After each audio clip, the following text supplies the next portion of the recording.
Mas se a dor do outro não mexe comigo, eu estou no lugar errado. Porque quando Jesus fala, pega a sua cruz e me siga, não, a centralidade da cruz da nossa vida é entender que o compromisso que eu tenho com o Senhor, dessa igualdade, de entender que somos irmãos, filhos do mesmo Pai, vai ter consequências na minha vida. Quando eu luto pelo desfavorecido, por aquele meu irmão que está passando situação difícil, eu vou arrumar confusão. Eu vou arrumar confusão, pode ter certeza. Posso ser perseguido quando eu falar a verdade. Quando eu defender os valores de Deus. Quando alguém falar com você assim, fulano, estou tão encantado com aquele homem ali, ó, olha que espetáculo. Fala, minha filha, você viu a situação dele? Casado. Jesus falou, não mexe com isso não, minha filha. É um casado, dá um rolo, não mexe com isso não, vai sofrer, minha filha. Mas se você fala, você vai ficar seu inimigo, você está com inveja. Mas você tem que falar a verdade. Essa não é a palavra do Senhor, que quer tirar da nossa vida somente a dor e o sofrimento. Isso é uma coisa muito séria. Então, como é que eu vivo quando a doença chega? Porque ela pode ter um caráter redentor. Sofrer por sofrer não tem sentido. Mas se eu ofereço a minha dor à cruz, falo, Senhor, com essa dor, ajuda aquele para não cair hoje. Ajuda a minha família na conversão. Ajuda a minha conversão. Me ajuda a me preparar para o nosso encontro. Me ajuda. Então, entender que em cada momento da minha vida, seja quando eu sou criança, estou na adolescência, estou ficando na idade adulta, e que eu estou envelhecendo nas minhas limitações, como é que eu envelheço, mas com sabedoria, que eu contribuo na vida, na obra aqui de Deus, com os meus irmãos, e não naquela lamúria da não aceitação. Compreende? Como é que eu vivo tudo isso? Então, há uma outra consciência cristã. O que eu posso deixar é aquilo que é inevitável de viver.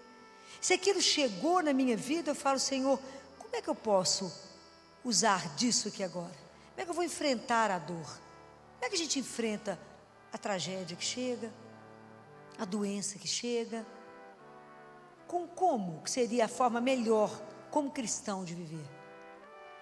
Qual é a atitude que vocês imaginam que a gente deveria ter? De abandono. Nós temos que viver nesse mundo sem medo, nem da vida, nem da morte. Porque em tudo nós pertencemos a quem? A Deus. Mas isso é uma verdade, verdade. Então, se eu estou aqui, eu vivo para Ele. Se eu morro, continuo com Ele, qual é o problema? Só mudei de página. Só virei a porta, assim, abri a porta, fui para cá, vim para cá. Parece simples, né? Mas não é. É quando eu me entrego, né? Como eu abandono. Então, eu preciso me abandonar e falar, seja feita a vossa vontade. Fácil. Demais da conta, facílimo. Tanto que a gente odeia esse assunto. Vir aqui falar com vocês sobre isso é ruim. Mas não existe a ressurreição sem passar pela cruz.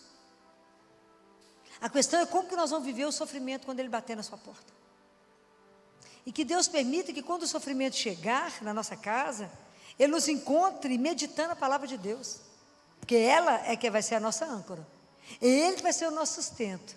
É nele que eu vou poder entender, a morte não tem a última palavra. A doença não tem a última palavra. Porque a doença até pode tirar a minha dignidade em cima de uma cama. Mas quem é o último que permanece? Deus. Ele não nos abandona. Né? A gente tem tanta dificuldade de enfrentar a dor, o sofrimento, que quando alguém fala com você, estou doente, estou com câncer, você fala com ela, não vai dar tudo certo.